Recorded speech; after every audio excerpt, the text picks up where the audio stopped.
ছোট্ট বন্ধুরা, তোমাদেরকে আজকে শোনাবো একটি বাঘ ও সিংহের গল্প, যেখানে ছিল রুদ্র বাঘ এবং অর্জুন সিংহ।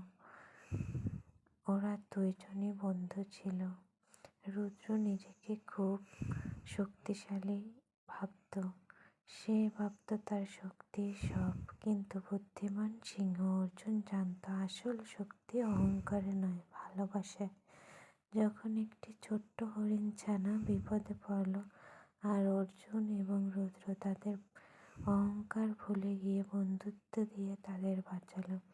এভাবেই তারা প্রমাণ করলো যে বন্ধুত্বই সব কিছু থেকে সবাইকে রক্ষা করতে পারে।